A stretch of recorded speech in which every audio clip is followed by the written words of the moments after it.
Welcome back. Another candlelight dinner special. All right, this one's for Jeffrey Turner. We're dedicating it to you, sir. He said he was digging things. He said, teach us more, Joshua Kenobi.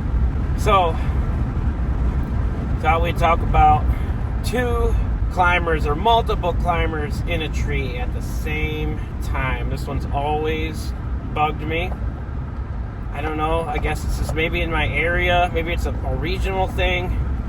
It's just like climbing is a one person in the tree thing. Unless, I guess, I've done it a couple times where it was like wide sprawling prunes, where you're going to be over there free sending stuff on your side, say on your side, and I will, and I'll be on my side kind of thing. It's like, sure, I guess I'll give that. But to me, it just don't make no sense to have more than one climber in the damn tree.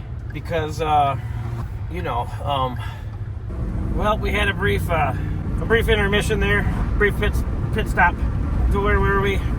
Two climbers, one tree. Yeah, it's never made sense to me. Like I said, maybe a geographical kind of thing. It's just my area. It's just usually one biscuit head in a tree doing the thing, and the rest of the team helping out, running ropes, cheering them on, making sure to support their climbers' fragile ego, too. Like, dang, you're badass. I can't believe you do that. I'd be scared. I'd be scared to do that and such. And dang, Ronnie, man, you're badass. Then the homeowners, too. They're like, oh, you're crazy, man. You're fucking crazy. And the owner usually is like, oh, yeah, you're, fluffs up your ego, too. And really, that's another fun fact. Did you know, fun fact you might not have known, did you know you're being used if you're a climber? All these hotshot climbers and the guys that make fun of the owners that don't climb or can't climb. There are some that out there that oddly enough they can't climb or don't want to climb and stuff. I don't know. I don't get it either, but I don't make the rules and we just break them. But they're using like you think they fluff your ego up and make you feel yeah, that's bad. You're crazy, man. Badass. Yeah, thanks, man. They pay you your contract wages and such, and you're sick. Yeah, you feel good about yourself, and you head on back home with your green money in your pocket that you're not going to tell Uncle Sam about. And but really, they're using you because it's kind of like basically better if something goes wrong, better you than them kind of thing, falling out of the tree. Think about that. If you're trying to climb the corporate ladder, you're basically already climbed. Think in your mind you climbed to the top, and you're Mr. Big Shot and I made it, but just remember you're kind of like a hooker. You're like a tree slut. They call you up when they need some dirty services, and you go hop in your tight little clogger booty and your little beat up old Tacoma, and you drive on Sputterbug on over there. You climb that tree down, and you think you're awesome. You're feeling good and sassy and sexy, and you're the biggest man in the trailer park, but guess what? They're using you, man. Gotta think of an exit plan anyways. Climbing's fun. It's awesome. God, now I'm starting to sound like I hate climbers or something. I still am. I still climb. Still a climber. Still love it. But it dawned on me one day, you know what? I'm like being used. They like fluffing up the ego. Just so I can ignore the fact that it's like better me climbing the dead sketchy tree than them. Dang, better something goes wrong happens to me. Anyways, two climbers. God, and the draft again with the draft in the windows. You guys get me distracted, get me going on a tangent.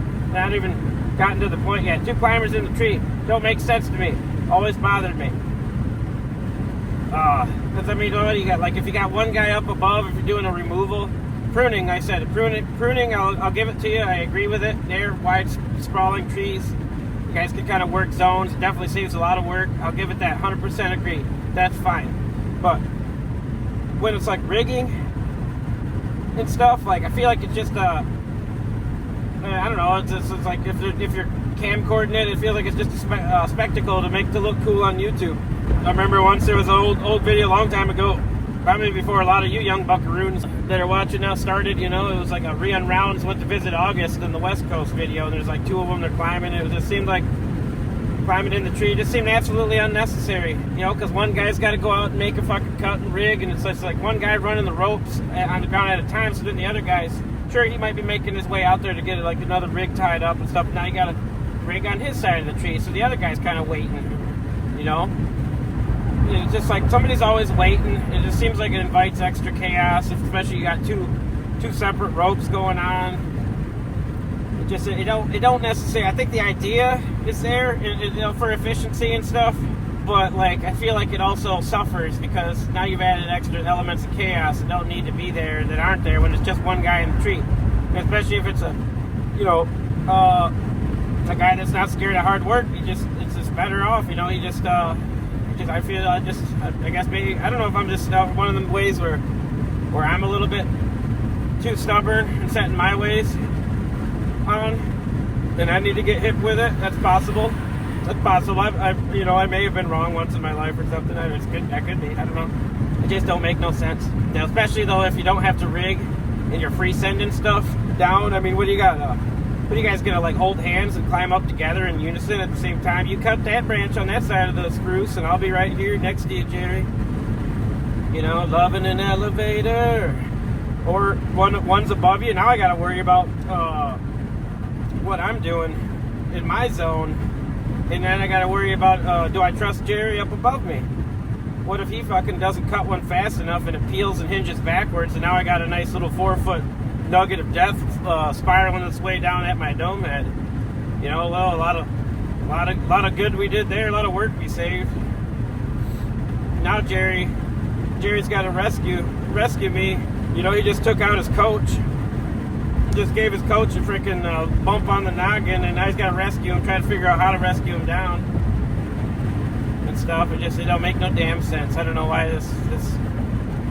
this rock star climber lifestyle is all about, and the sex appeal and stuff.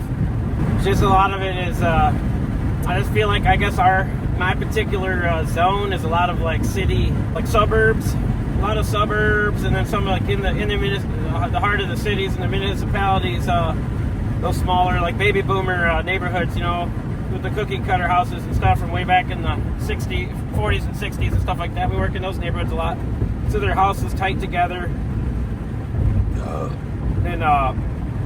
But generally it's all accessible with bucket trucks and spider lifts. You know, most of it can all be done with buckets, spiders, and cranes. So there really isn't a lot of climbing that's necessary nowadays, except for the lakeside properties. And even a lot of that's just the pruning, because they just want their view.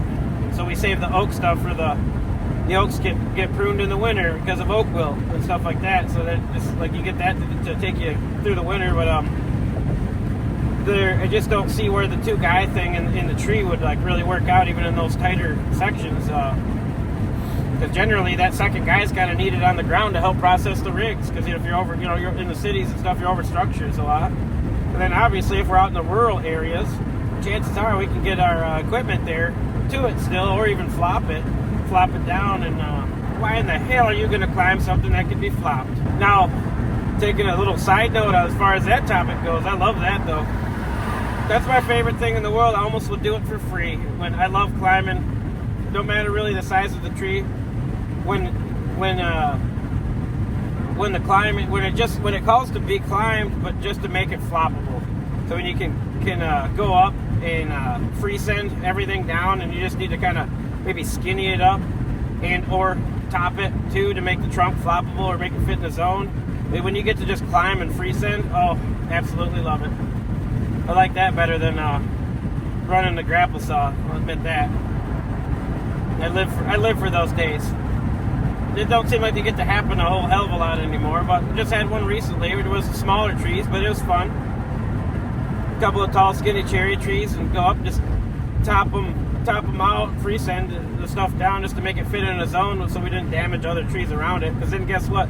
If I tried to be lazy and I just knew, my gut told me if I tried to be lazy and flop them to avoid the climb, I was going to end up wrecking these other trees in the blast zone, and then end up having to go rope walk, try and rope walk up these little bit of skinny ass red pines or something to go repair some damage. And I was like, nope, I'd rather take the time to just climb climb with the spurs, you know. It's hard for a fat ass to bend down and get his foot ascender on and his Saka Mini. The rope walk, he's all winded.